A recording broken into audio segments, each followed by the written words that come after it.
Cerita fantasi dalam sebuah novel suatu hari berubah menjadi kenyataan ke dunia manusia. Hanya ada satu pembaca novel yang tahu akhir dari skenario, tapi alur skenario berubah berantakan dan ada segudang misteri yang belum terpecahkan. Video ini merupakan kelanjutan cerita dari part sebelumnya. Kim Dokja dan orang-orang yang masih bertahan hidup kini mulai berhadapan dengan seorang reinkarnator bernama Nirvana, sosok yang hidup berulang kali di dunia. Dokja berhasil membuatnya terpojok, tapi Nirvana berhasil melarikan diri. Setelah itu sponsor dari Jung Hee-won meminta bantuan Dokja hingga Dokja berada di sebuah tempat dengan kobaran api di sekitar area. Dokja kemudian mencari Jung Hee-won lewat skill Omniscient Reader Viewpoint tahap 3. Dokja berada di suatu tempat dengan kobaran api. Di sana, Dokja melihat Jung Hee-won sudah terkena skill dari Nirvana. Tunggu, sepertinya ini bukan sudut pandang dari Jung Hee-won. Kalau begitu, siapa yang memanggilku? Ternyata yang memikirkan Dokja adalah Lee Hyun-sung. Ia sudah berada di sana bersama Jung Hee-won. Dokja bilang, ternyata Lee Hyun yang sudah memikirkanku. Kalau melihat lokasinya, tempat ini jauh dari tempatku berada. Apa yang harus aku lakukan sekarang? Jung Hee-won menatap ke arah Lee Hyun dengan mengerikan. Sejenak Dokja berpikir tentang Lee Hyun. Setiap orang punya beberapa kata yang bisa dianggap PR seumur hidup mereka. Terlihat saat Lee Hyun menerima bimbingan saat kepelatihan militer. Jika Lee Hyun tidak mendengarkan komandannya waktu itu, seperti apa hidupnya sekarang? Aku tidak tahu. Untuk seseorang yang sulit bersosialisasi, tentara adalah tempat yang nyaman untuknya. Letnan Lee, jika kau tak yakin, ikutlah perintah buku manual. Dengan begitu, orang-orang tidak akan menyalahkanmu. Kembali ke situasi, Jung Hee-won kini siap bertarung dengan Lee Hyun-sung. Lee Hyun mulai panik. Apa aku harus bertarung melawannya? Bisakah aku menghentikannya saja? Lee Hyun-sung teriak. Jung Hee-won, sadarlah tolong. Rasi Master of Steel sedang melihat Anda. Dokja-si, apa yang harus kulakukan di keadaan seperti ini? Tolong jawab aku. Dokja datang dengan omniscientnya. Dokja menjawab, Lee Hyun, kau mendengarkanku bukan? Lee Hyun sadar itu. Akhirnya kau datang juga, Dokja. Bagaimana sekarang? Dokja menjawab, pertama, mari lari dan pikirkan tentang hal lain. Jung Hee-won dengan pedangnya datang melesat. Sambil terus menghindar, Dokja bilang, ada dua pilihan. Pertama adalah membunuh Jung Hee-won. Hee-won memberikan tebasan api. Lee Hyun segera bersembunyi. Aku sudah tahu itu. Apa pilihan kedua adalah terus melarikan diri seperti ini. Kalau begitu, seperti yang selalu kita lakukan, kita akan memilih pilihan ketiga. Dokja menjawab, tentu saja ada pilihan ketiga, namun kau harus menunggu momen yang tepat. Sejenak Dokja berpikir, lawannya adalah Jung Hee-won yang menggunakan Hellflame Blaze. Pertarungan ini jelas tak menguntungkan bagi Lee Hyun-sung. Meski begitu, Jung Hee-won juga akan mati karena mana yang tidak terkendali yang keluar dari tubuhnya. Ini skenario yang dibuat oleh Nirvana. Jung Hee-won terus menyerang. Lee Hyun hanya bisa menghindar. Kim Dokja, apa kau datang padaku hanya untuk memberikan saran untuk membunuh Jung Hee-won? Sejenak Dokja kembali berpikir, Jung Hee-won, the Judge of Evil, adalah orang yang kuat. Meski menggunakan Hour of Judgment, dia adalah pemilik dari Demon Slaying. Ditambah lagi, dia memiliki skill untuk menghancurkan stigma Uriel. Dia adalah anggota terkuat dari semua rekan yang sudah aku kumpulkan. Jung Hee-won terus melancarkan serangan api. Sejenak Lee Hyun berpikir, kemudian ia memutuskan untuk tidak lari dan menghadapinya. Ia berbalik badan dan menahan serangan yang datang. Aku tidak bisa menerima cara seperti itu. Tangannya berubah menjadi keras. Lee Hyun berusaha menahan api dari Jung Hee-won. Dokja bilang, Lee Hyun-sung, jika kau lari, setidaknya kau bisa hidup. Lee Hyun tidak melakukan itu. Ia terus menahan serangan api yang datang sampai tangannya meleleh. Aku tak boleh menyerah seperti ini, meski hasilnya buruk, meski aku harus mati di sini. Melihat tekadnya, Dokja tersenyum dan bilang, begitu adalah kerja yang bagus. Karena itulah pilihan ketiga, pilihan yang hanya kau temukan sendiri tanpa petunjuk siapapun. Dalam hatinya Dokja berpikir, Bukan tanpa alasan aku melakukan seperti itu, karena aku menemukan sesuatu yang akan bangkit di dalam pikiran Lee Hyun Sung. Lee Hyun tersenyum dan bilang, "Terima kasih Kim Dokja, aku menjadi lega." Dokja langsung menatap ke langit dan bilang, "Semuanya akan dimulai dari sekarang." Rasi Master of Steel mendengarkan kata-kata Anda. Rasi tersebut muncul di langit. Dokja menatapnya dari bumi. Ia bilang, "Sekarang berikan kesempatan pada inkarnasimu." Rasi Master of Steel merenung. Dokja bilang lagi, "Aku tahu kau takut berurusan dengan plausibilitas. Tapi sampai kapan kau takut dengan nebulae di sekitarmu? Apa kau hanya ingin melihat hingga kehancuran skenario?" Rasi Master of Steel telah mengakui keberanian dari inkarnasi Lee Hyun Sung. Rasi Master of Steel berpikir bahwa inkarnasi Lee Hyun Sung masih belum bisa untuk menanggung fable miliknya. Dokja menjawab, "Aku akan menanggung itu bersamanya." Sejenak rasi tersebut berpikir hingga ia bilang, karakter Lee Hyun Sung sedang dipersiapkan untuk evolusi atribut. Tubuh Lee Hyun Sung seketika bercahaya. Sebuah fable dibutuhkan untuk berevolusi. Rasi Master of Steel sedang menggunakan Trial of Fable. Fable Proof of Steel telah dimulai. Tubuh Lee Hyun seketika bereaksi. Ia menerima sebuah kekuatan. Tubuhnya kini diselimuti sesuatu yang misterius. Karakter Lee Hyun Sung telah mengaktifkan Stigma Steel Transformation. Dokja yang melihat itu dalam hatinya bilang, menurut cerita novel, saat dia menjadi rekan Jung Hyuk, Lee Hyun memiliki julukan Emperor of Steel World. Ia tak butuh pedang karena Lee Hyun Sung adalah pedang itu sendiri. Tubuh Lee Hyun Sung kini diselimuti sebuah armor. Stigma berikut hanya bisa dipakai oleh mereka yang mendapatkan Fable. Steel Transformation masih belum sempurna. Dokja kembali berpikir, meski baru tahap pertama, armor yang diaktifkan bukan sekedar kekuatan biasa. Sebuah stigma yang didapatkan setelah melalui kesulitan. Ini adalah stigma yang harus dipelajari oleh Lee Hyun Sung. Jung Hee-won di hadapannya siap menyerang. Post Proof of Steel telah dimulai. Dokja bilang pada Lee Hyun, dasar dari penempaan adalah mendinginkan besi setelah terkena api yang panas. Seharusnya kau tahu itu. Pastikan kau tetap sadarkan diri. Satu tebasan pedang Jung Hee-won dilancarkan. Kobaran api menyerang Lee Hyun Sung. Rasi Personel of the Golden Headband sedang menunjukkan ketertarikan pada fable dunia lain. Kini, Lee Hyun bisa menahan serangan api yang datang. Rasi di Moonlight Judge of Fire menepukkan tangan dengan gugup. Di sana, Jung Hee-won semakin tak terkendali. Ia terus melancarkan serangan api. Tubuh Lee Hyun semakin terbakar. Temperatur telah melewati batas normal. Penempaan telah dimulai. Proof of Steel akan terlahir dalam 10.000 kali tempaan. Jung Hee-won tanpa henti terus memberikan api Hellflame. Dalam hatinya Dokja berpikir, tujuan utama dari fable ini adalah menahan temperatur tinggi dari batas maksimal yang bisa diterima besi hingga mendapatkan tubuh besi seutuhnya.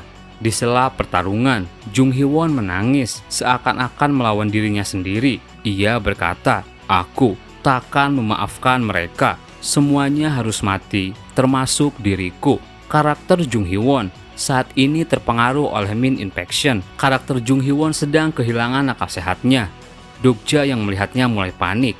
Bajingan itu, dia membuat traumanya muncul kembali dan pikirannya menjadi kacau. Solusi yang paling memungkinkan adalah membunuh Nirvana, tapi sekarang mustahil.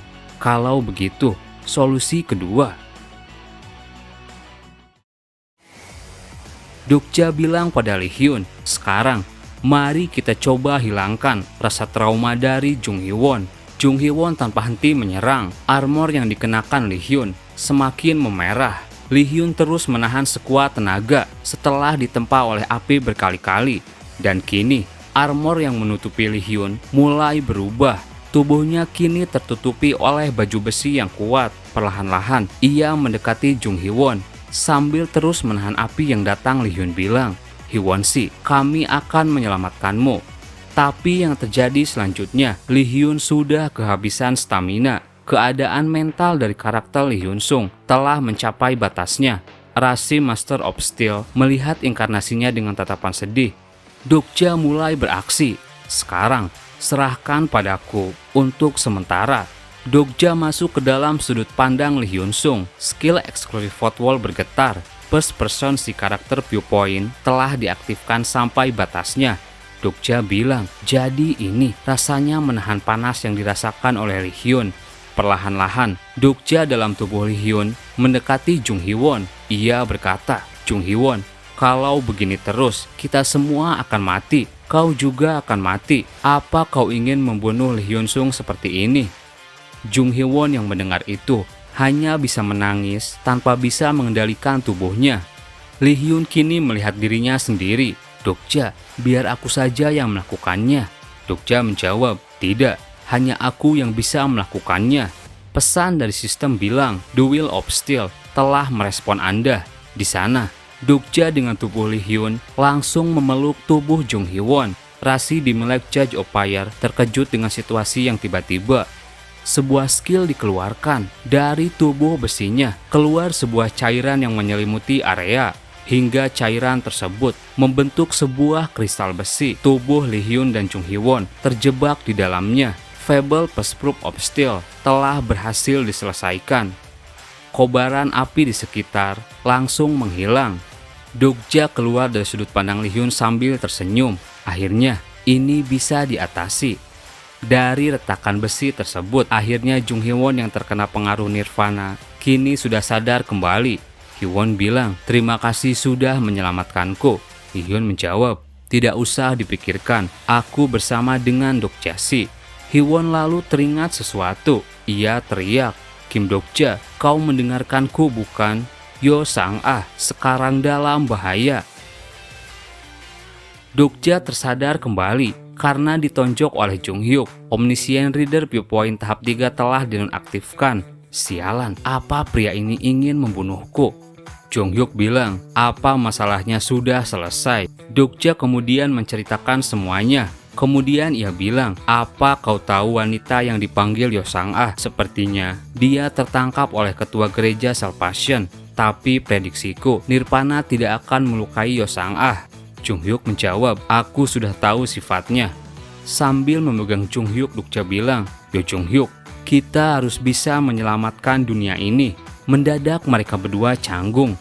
Untungnya suasana kembali cair karena kedatangan Min Ji-won. Ia menghampiri mereka dan bilang, sepertinya kalian semakin akrab. Terima kasih telah menyelamatkanku. Aku hampir saja menjadi anggota gereja Salvation. Dokja kemudian teringat sesuatu. Ia bilang pada Min Ji-won, Beauty of King, aku membutuhkan bantuanmu. Bisakah kamu mencari teman-temanku yang terpencar sebelum mereka dikendalikan oleh Nirvana? Hingga pada akhirnya, semua rekan Dokja berhasil dikumpulkan. Terlihat Lee Ji-hye, Gong Pil-du, Gil-yong dan Yosung sudah berkumpul di sana. Dan di sela ketenangan, tiba-tiba monster serigala muncul. Para inkarnasi yang berada di sana mulai panik. Sambil mengeluarkan pedangnya, Jung Hyuk bilang, itu monster raksasa yang setidaknya grade 6. Dokja heran, tunggu, seingatku menurut cerita novel, ini adalah skenario ke-7. Monster Hunting, skenario untuk inkarnasi baru dan inkarnasi yang tidak bisa ikut serta di Peaceland. Tapi seingatku lagi, tidak ada monster grade B yang muncul di skenario ke-7. Min Ji-won yang juga heran berkata, skenario ke-7 sudah berakhir. Kalian datang setelah hadiahnya dibagikan. Ketua dari gereja Salvation yang mendapatkan hadiah tertinggi. Aku tidak tahu monster-monster ini datang dari mana. Sejenak Dokja kembali berpikir, monster grade 6 ke atas seharusnya tidak bergerak secara berkelompok. Kenapa dengan mereka? Para inkarnasi mulai bergerak. Ji-hye dan Jung Hyuk menyerang. Gil-yong dan Yosung mencoba mengendalikan para monster. Gong Pil-du langsung mengaktifkan armor portes. Dokja teriak, semuanya lari ke arah sini. Ada yang tidak beres. Sambil menyerang para monster, Dokja terus berpikir, perkembangan cerita seperti ini tak muncul di regresi ketiga, keempat, bahkan ke-10. Sepertinya aku melewatkan sesuatu yang penting. Berpikirlah, kapan skenario ini muncul? Dokja terus mengingat isi novel karena efek dari atribut Anda. Ingatan Anda telah ditingkatkan.